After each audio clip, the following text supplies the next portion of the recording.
Back with another video, solo Q&A, just me, and I'll go through some questions that I got just for myself and not for the boys. So first up, just the update of what's going on with me with my peptide use and HRT use. I know quite a few of y'all ask, and um, I am still doing Retatrutide, 1 milligram. I have also been every time I do the injection with the Retatrutide, which I do once every 7 days, again, I also mix my KPV in there as well, 1 milligram of KPV. I've been doing that every single day. So the day where I land both those injections on Wednesday, today, then I just put them in the same syringe. So it still works. I wouldn't suggest mixing it in the bottle, like in the vial, but in the same syringe, it hasn't had a problem for myself. And I've been doing that for the past 2 weeks, and I haven't had any like negative side effect or like adverse side effect. And the red is still working. So, uh, not as fragile as people think, because people think that it may change, like mess with the pH balance. I don't know. Um, people make up all types of theories, but mixing it in the same syringe, totally fine. Mixing it in a vial, I probably wouldn't do that just to be on the safe side. I have dropped MOTS-C and SLU's been out for a while. I've dropped MOTS-C and then my 5-amino 1-MQ dose is coming down to just 1 milligram. And I am using 1 milligram of SS-31. So MOTS-C out, SS-31 in, and I also mix the 5-amino 1-MQ, 1 milligram of that into the same syringe. And I pin that sub-Q. I was going intramuscularly, but I've been getting like these little welts, and it seems to be the 5-amino 1-MQ. And I'm just going to stick with the lower volume and sub-Q it. And it seems to work well. I like the fact that it can help with NAD um, in the body by blocking the NMT enzyme, and it seems to help with the antioxidants actions in the body to reduce the reactive oxygen species. So outside of myself always, eating a variety of foods and taking tons of vitamin C, like I mean, I take a lot of vitamin C throughout the day. We're talking, you know, 8 to 10 grams per day, split up, obviously. And just keeping my antioxidants very high because I do work out a couple times a day. I'm very high stressed, very like I have anxiety, and this is the way that I manage it with all the stress as far as like my body not breaking down. And so far, so good. I haven't gotten sick since 2018, 2019, and recovering in the gym. It's totally fine. However, I did add in Tren into my daily HRT. So it's not HRT anymore, but I slowly ramped up to 20 milligrams a day, and my testosterone injections are at 30 milligrams a day. So I'm doing both of those. But after about 3 weeks of Tren E, I ended up straining my tricep on the distal part. So my elbow is a little inflamed, and also my lower abdomen from a lot of these rotational movements that I've been doing with training as far as more um, plyometrics and more functional for athletic performance. So, I'm glad I didn't like tear a hamstring, but I forgot how powerful the contractions are and explosiveness with and strength with trenbolone. So, I don't have any side effects from Tren. Like I don't have any prolactin issues. My estrogen is I haven't got my blood work, so I could see if it's has a false positive increase on the estrogen. I don't believe it will. I've never had that problem with me, and that's even like a E2 and estradiol test and a sensitivity test as well. So that's just what I'm using, man. So far so good. And again, no issues with having to take. P5P or cabergoline, and it's not disrupting my sleep. My sleep is the same. It's not the greatest. However, I did end up buying a Pulsetto vagus nerve stimulator.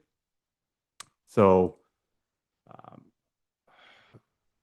I heard about it from Chase Irons, and I went with the first edition, and um, I've used it once, and I've had it for maybe like a week now.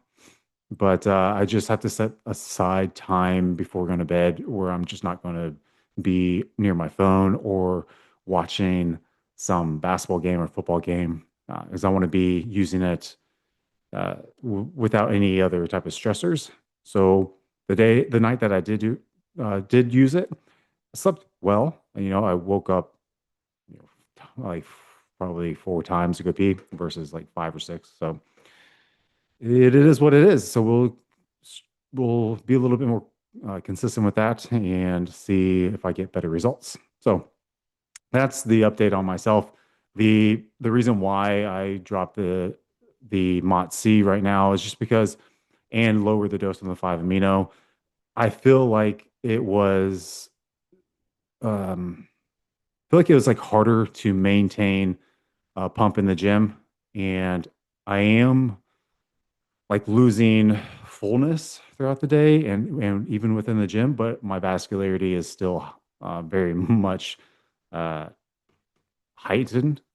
But my mental acuity, great. Like I don't have any like lethargia. Uh, so I just want to see if I can get that fullness back into the muscle, and the trend should help as well. And it seemed like no matter how much I ate, it just wouldn't bring that fullness. And my blood sugar totally fine. I've had reactive hypoglycemia, again, just being so insulin sensitive. So I think I need to drop it down just because I am super insulin sensitive. I'm not taking any insulin. Don't plan to. I do run growth hormone. I've now switched from two I use nightly for 5 days on, 2 days off. I'm doing three I use every other day.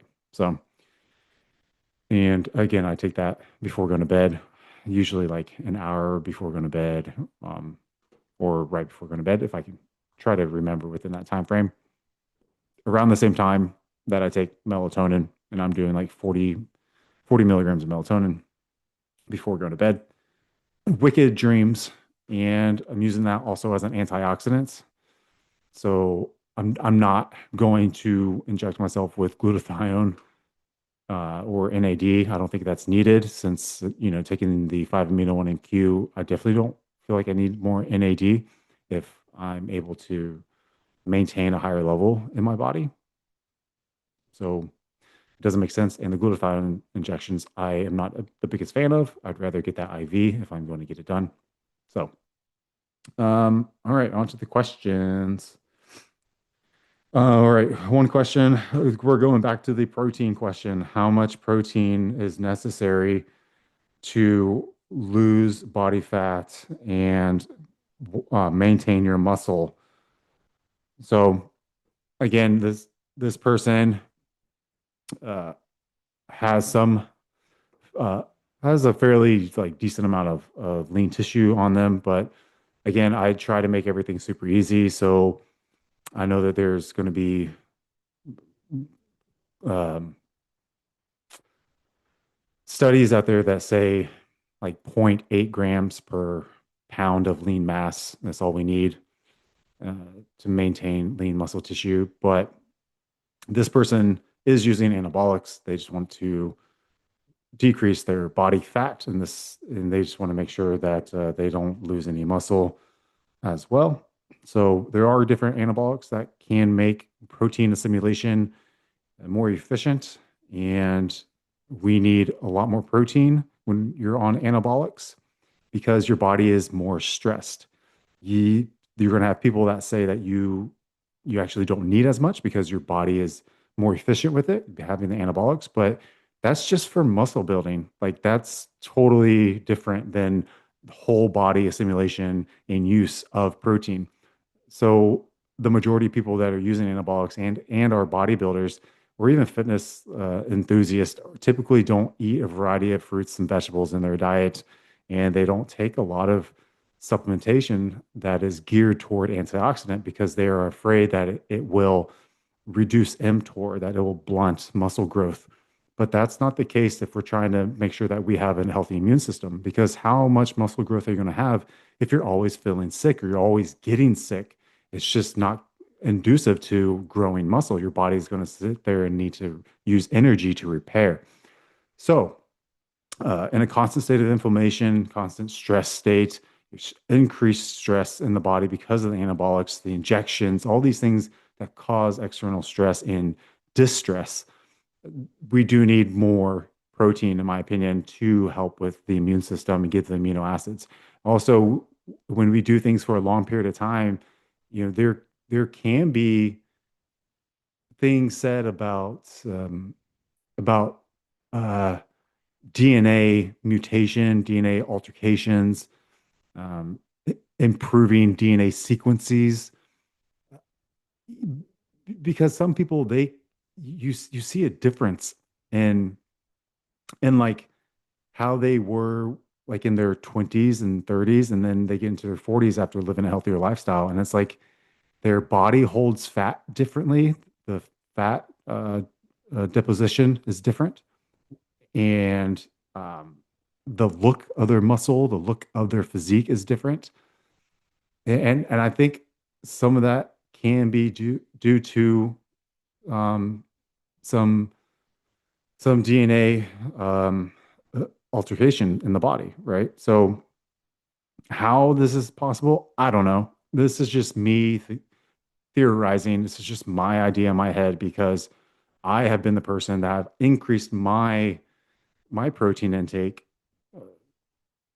from like whenever I was a teenager upwards till I was like in my 20s, 30s, and my protein isn't that high now, but I am increasing it again, up to at least like 1.5 grams of protein per pound of body weight, because I don't know my lean muscle tissue to be exact, to give you an exact number.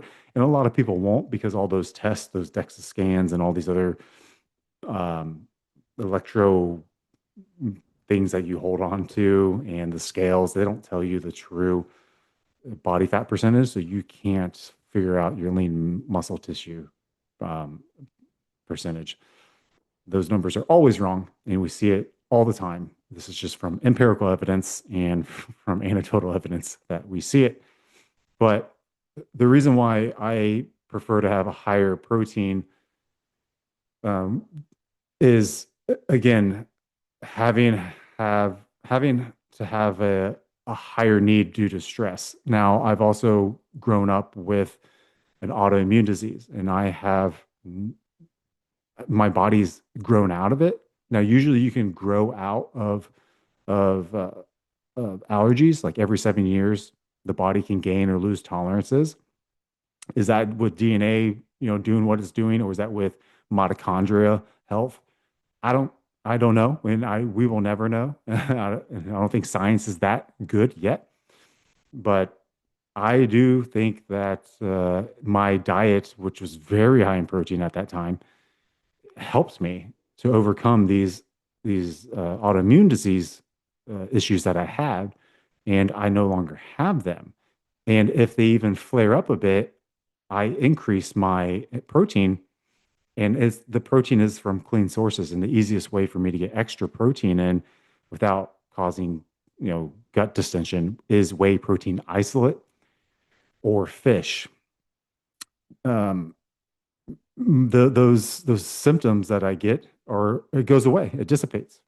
So it's a good way to manage those things. And over time, they become less and less frequent for happening.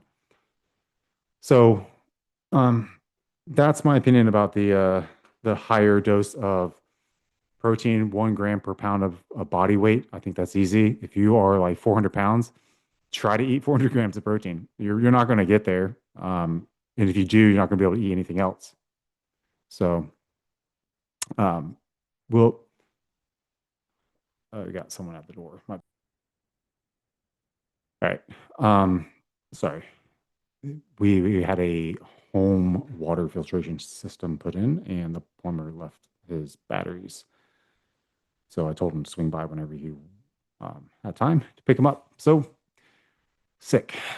The one thing I noticed moving to Texas is that they have like clay instead of like dirt or soil. So the water is different than Florida. So we had to get a home filtration system, and now we can update some of our other faucets and to make it all black faucets. So if you ever follow me on Instagram, that I do put up pictures of what we have done with the house since we bought it. It's just a regular builder's house. And we're updating it as we go with our style because the Florida house we had, we renovated it to our liking and we miss it. So we have to do that to this house over here. Hence, I'm in a bedroom that is not being used for anything except for holding a bed.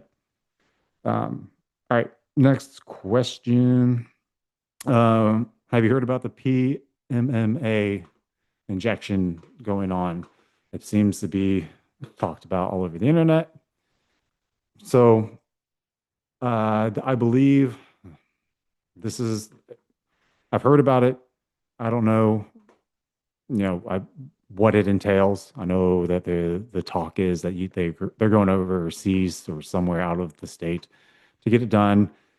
They say that this is the same thing Rich Piana had, and it's different from like hyaluronic acid injections, like those site injections, or synthol, which is like an oil, or even injecting oil into your muscle to create a depot and kind of cause inflammation and stretch that fascia out. But yeah, the polymethyl methacrylate injections. So, I mean, it says it's permanent dermal fillers. We're using tiny non-absorbable plastic microspheres suspended in a collagen gel. So, I mean, first off, I don't know. Obviously, people who are scared about microplastics wouldn't want to get this done. And in my opinion, kind of the same idea of if you're scared about that, you wouldn't get a boob job either. But it says that PMMA beads, 20% of the, so it's composite is 20% of the PMMA beads and then 80% of the collagen gel. Listen, it's rampant in the bodybuilding industry. The whole point of bodybuilding is to enhance your physique to create a certain look. Now you take steroids, so why would you be against this if it doesn't impact your look in a negative way? If you can do it in a correct way, then have at it. It's a problem whenever we see it and we realize it, and then you should be deducted points or just not be able to compete and take you off stage. But the problem is that girls get butt implants, boob implants to make their physique look a certain way, and that's encouraged. Or at least the boob implants are. But then guys back in the day, rumors of calf implants and people doing abdominal etching, and there's so many things: lip fillers, cheek fillers, plastic surgeries. I mean, again, people do some weird things to their body, and I'm not against, trying to smooth out wrinkles and having like a facelift if it's done correctly at a certain age. I don't care, or tummy tucks and things like that, because you don't want to see the scars of what age is doing to you, or if you're overweight and you lost a lot of weight, you don't want to see the scar of that and be reminded of it. You kind of want to have like a new journey, so you get a tummy tuck and kind of get the skin taken off, and that should be a motivator to keep you leaner for the rest of your life. However, again, even with synthol and all these other things, like even if you're injecting testosterone and these other compounds into your muscles, you inject it specifically in areas around the body, and it causes localized inflammation, which can stretch out the fascia as well and cause more prostaglandins to go there, and it can help inflate a muscle area. Now the problem is that sometimes it blurs the lines. I like striations. I like crisp lines. So I really hate doing injections. I don't like to do them just because I know that I, I use insulin syringes, so I don't go like an inch and a half deep. So mine's like just touching the muscle. If I go into my delts, it's going into the muscle, but it's not going so deep to where it's so painful. But you'll see people that have, big shoulders, big arms, but they have no detail, no striations. When it's got to be painful, man. It's a mental disorder, unfortunately, with some of these things that these people do. I understand building muscle at all costs and bringing your best package, but when you start really when you start just inflating that muscle to where it's not even like it's not even aesthetic anymore. Like that's the problem. Like natural guys, they're small, very small, but they are shredded. And I I admire that. Um, but I do admire the big guys, the big open bodybuilders, 212s and all that.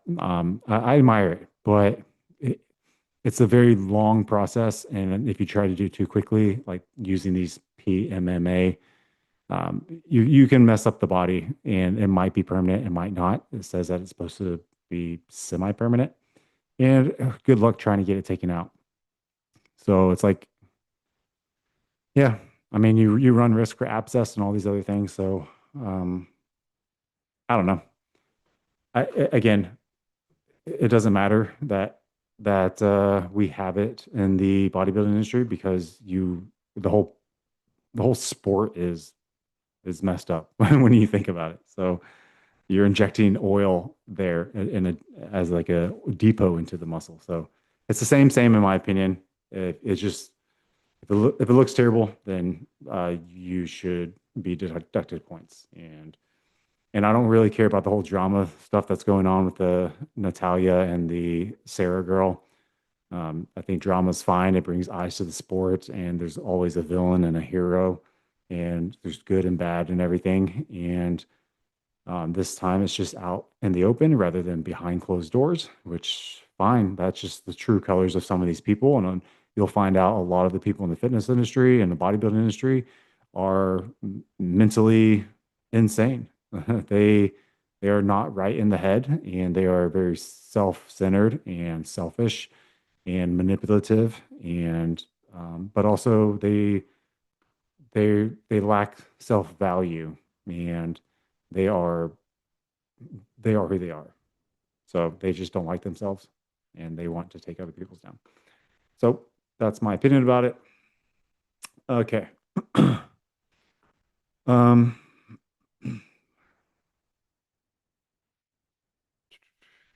okay. Yeah, sorry, I got to get back to my questions. Okay.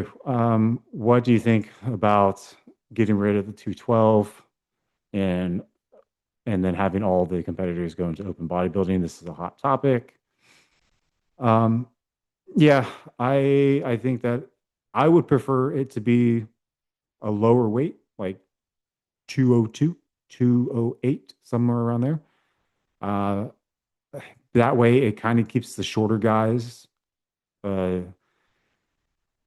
it keeps the shorter, like you pretty much have to be shorter to compete in there, but also it gives them a sport to compete in. Now, people say, oh, well, look at a few handful of these people, Sean Clarita, Hottie, Derek, maybe Keon. Uh, those guys that are beating open bodybuilders back in the day, Lee Priest and Dan, Danny Padilla and all these other people, right? So it's like, yeah, you have genetic freaks out there, but that's also like Chris Paul, a short guy playing in the NBA. Like how many short guys are in the NBA? Who's that dude off from the Knicks? The really short guy. It's like they're one off, right? I mean, you can't take this genetic freak and this skilled person and say, oh, well, we should scrap a whole uh, division just because of their actions and what they've succeeded in. In that case, then why don't we get rid of D2 sports? No one needs them, right? Like, like still good people come out of D2, right? But sometimes they want to stay in D2 and become the best and the best in D2 and get picked up by a professional league later on. So it's, you have people like that in the 212. I just think that the 212, it allows the higher weight class allows people to be a little bit taller to be in there. And sometimes they're going to lose to genetic freaks like Keon. And so, and like having a lower weight class or yeah, having a lower weight can keep it more competitive and isolate that a little bit more for the shorter uh, competitors who most likely will never be able to beat uh, an open bodybuilder or even be competitive. So why would you even have an NPC? Why would you like there would be nowhere for them to go or for let them to do their sport. I mean, you have all these other sports out there that I mean, you have freaking speed walking in the Olympics. You have table tennis. You got pickleball. You got all these dumb sports. Like we should get rid of all those dumb sports. Like why do we even have them there? Well, it's because people want to compete and they want to feel better about themselves. So if there's an outlet for them to do that, then go ahead. They know the consequences that they're not going to get paid a lot. It takes a lot of money to in the same takes same amount of drugs, same amount of money, takes all that to compete, and yet you still get paid less. Okay, well, you know that before going in. So don't play victim like you need more money. No, like the money should go to the main attraction for what it's known for. If Arnold Schwarzenegger and Lou Ferrigno were midgets and they were competing back in the day, then guess what? All the prize money would go to the 212. It would go to the shorter guys. But that's not the case. It's going to the big guys. That's impressive. So we don't want short kings around in this elitist status. Like you go in your group and you stay in your group, and then you get paid the way that you get paid. So I don't, it is what it is. Just keep it in there. Let them get tanned up and show off what they did because they worked just as hard, and that's totally fine. However, I would prefer like a showdown of the 212 an open and classic. I would like to see comparisons up there on stage of the overall winners just so people can get an idea of really what they look like because people have this misconception that Chris Bumstead, yeah, he's great and everything, but he doesn't compare to Samson Dowda. He doesn't compare to Andrew Jacked. So like when you start standing these people next to each other on a stage, yeah, it's about presentation, smoke and mirrors, but you'll see the flaws and how they're just not as thick and dense. So it'll put a better perspective and then into the eyes of the viewers who really don't get it and who don't watch it in real life and who haven't been around these people because in real life there's a 3D look to them and on TV it's a 2D look. And unfortunately, you're not it doesn't it's not replicated well watching it on TV or on a screen versus seeing it in real life. And when you see it, even if you see a 2D version on the screen with true dimensions, you can't paste pictures from different shows. They're standing in different areas. The lighting's different. Like they need to be all on the stage at the same time to make a fair comparison to say this person would be competitive. And we just saw that with Keon. He was not competitive at all, but also handicap, he did not have a year to prepare. So maybe if he has a year to prepare, like Derek, I think Derek took a full year. He did fairly well his first time. So um, yeah, I think it should stay, and they get what they get. All right. Thoughts on intermittent fasting? Is it useful in the bodybuilding industry? I think it can be if you hit a point in dieting. This is also for Gen Pop. If you hit a point in dieting to where you're trying to build muscle and you do increase your calories slightly, and then now you have a new threshold, but also you start to not want to eat, I think intermittent fasting is great. It helps your body to get rid of the waste and also helps with clearing out dead useless cells. This is also a great time to implement longevity peptides like mitochondrial peptides. And it, again, your digestive system never stops. It never does. And it'd be great to reset your body. And then you go through a point of intermittent fasting, and then you get back onto your regular schedule with your meals, and you should see progression in appetite and hopefully fat loss. So that's just less stress, less inflammation.